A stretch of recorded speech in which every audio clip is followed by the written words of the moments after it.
Hello everyone, and welcome to Chapter 3.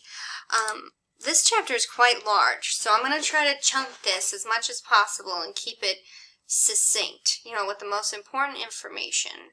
So then this way we can use this as a reference for the rest of the book, because a lot of this, what we're going to talk about with models of abnormality, is going to look at how we view, diagnose, and treat psychological disorders based on varying paradigms. And that's going to be the important part. So this first video is going to cover the biological perspective. We're going to talk about the biological model, psychodynamic model, cognitive behavioral model, humanistic existential model, the sociocultural model, and the developmental psychopathology perspective.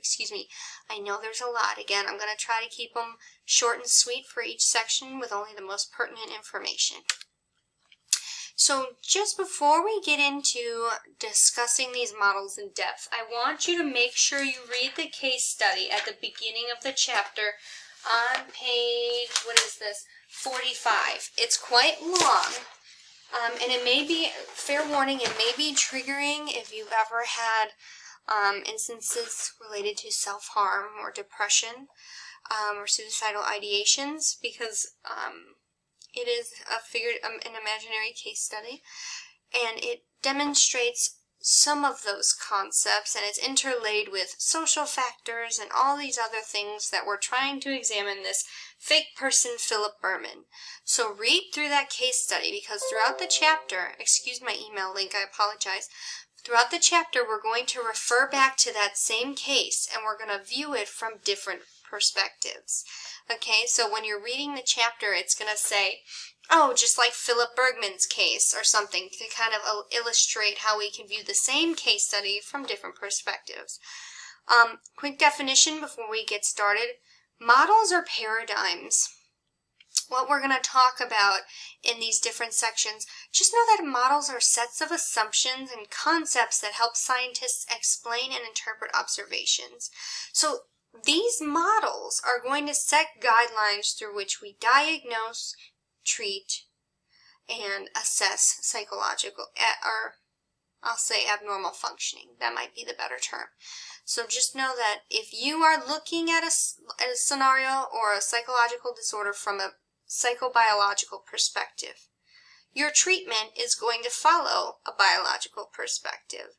So it wouldn't make much sense to view something from a biological model and try to treat it with a psychodynamic perspective, right? Those perspectives are going to lay guidelines. And while they're very useful, none of these models is complete in and of itself. We have to draw from multiple models to gather information, although one may be more prominent in the clinician's mind. One quick example, the demonological model that we talked about in the last chapter. You know how people used to believe that psychological disorders were a result of demons? Well, if you believed that a psychological disorder was the result of a demon possessing a person's body, you're going to use something that follows the demonological model therapeutic techniques. So this could be an exorcism. Excuse me, I can't speak today. An exorcism. It could be whipping the body, making it an uninhabitable place for that spirit. You're going to follow the therapy treatment that matches the model. Now with the biological model, we are looking at biochemical and bioelectrical processes throughout the brain and body. Our textbook lists parts of the brain structures that hopefully you're already familiar with your Psych 150 course. I know my class went over it. And this is just, there are so many interconnecting network of neurons and brain structures that are going to influence how we behave, right? We have electrical impulses being sent down a neuron, which is pictured here. That's just a, zoomed out picture of a neuron. And we also have chemicals, neurotransmitters, that are going to affect our behavior, our mood, which may in turn affect our behaviors, thoughts, feelings, right? And so the explanation of behavior that follows the biological model is going to look at how those multi-functioning parts of the organism, those physical structures, come together. How do they work, quote-unquote, normally? When do we see abnormal functioning? So we're looking at the connections between psychological disorders and problems with the brain structures or brain chemistry. So maybe the brain is not taking up enough serotonin. This can result in depression. Maybe there has been damage to someone's amygdala. This can lead to lower levels of aggression, which could in turn affect their behaviors. So that's the kind of thing we're looking for with this biological model.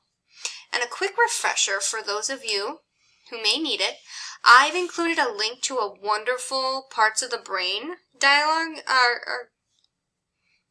It comes up with a dialogue box where you can like drop down and choose different parts of the brain to figure out what they do. But that's very important for this section, because with that biological model, we're looking at how disruptions in those processes, like I said, can affect someone's behaviors, thoughts, feelings. Now, have you seen the picture on the left? We have a picture of a neuron. And remember, I'm going to really briefly summarize this. Electrical chemical impulses get sent through one neuron to the next, jump a synapse, go through the dendritic branches, pass through the cell body, jump the little axon, all those terminals, head to the synaptic terminals where they carry the neurotransmitter to the next axon. So it just kind of keeps firing and then keeps going to neighboring axons to execute an action of some sort. And these neurons are going to make up thousands and thousands and thousands of neurons, very difficult to count, throughout our bodies to help us carry out an activity. For example, these are going to be responsible, kind of in the background workings of our brain circuits and how those parts of the brain function together. So that's a network. Brain circuits, as we talk about in our text, are just parts of the brain that we've noticed work together to execute a task. So like a fear circuit includes the amygdala, which has a lot to do with memory and emotion, the prefrontal cortex for higher order processing, the insula, and the anterior cingulate cortex. Those are all work together to instill and kind of condition fear in a person. And so if there's some kind of improper functioning there, this has a high correlation to anxiety disorders. Usually people have some kind of improper functioning, they're more likely to have an anxiety disorder. And sometimes with the neuron, as I explained previously, sometimes the neurochemicals don't work quite as planned. So at the synapse, so pretend we're zooming in on this synaptic terminal, okay? Right? They're the little buttons. They're not exactly touching the next dendritic branch. They are separated by a space. And within that space, you see these vesicles carrying neurotransmitters. And they're going to dissolve. It's like a little luggage going to the airport. It's going to dissolve the luggage and let the neurotransmitters flow to that receptor cell. Well, sometimes those neurotransmitters, the process doesn't work as it's supposed to. Maybe the receptor's not taking in enough serotonin or what other neurotransmitter we're looking at. Maybe the giving neuron is taking back up too many of the chemicals. Okay, there are issues that can happen at the synapse, such as neurotransmitters too much reuptake or not enough reception. And that can happen in cases of depression. So sometimes those antidepressant meds, called SSRIs, selective serotonin reuptake inhibitors, try to make it so that receptor neuron receives more of the neurotransmitter serotonin so the person can be, quote unquote, happier, have elevated mood. Now that's just kind of a very brief overview of some of the biological issues we can see with abnormal functioning. We can also see this in genetics and abnormal behavior. So there may be a genetic component to some sort of disorders. If someone has, substance abuse issues, it's more likely that their children will have substance abuse issues. Could it be something in their genetics that makes the reward center of their brain more highly active when they're consuming those substances? Those are things you would look for as a biological as someone who follows the biological paradigm. So maybe it's something in the genetics. Maybe there's something in evolution that can determine if someone has maybe a mutation or evolutionary principles that serve to explain behavior. I will say evolutionary principles is a highly controversial one because there's not a lot of support for them, research-driven support. But one example they use in your text that I think is a pretty good explanation is the capacity to experience fear. Could this be an evolutionary principle because fear helps us perpetuate the species, to stay away from predators, to protect us from things that could kill us, right? Back in like hunter-gatherer times, if we want to say that. So that capacity to experience fear serves to protect people. If it kind of goes off the tracks and we have too much of that, it can be detrimental to us in this day and age. Biological treatments. So if you follow the biological perspective, the biological models, and you say, you know what,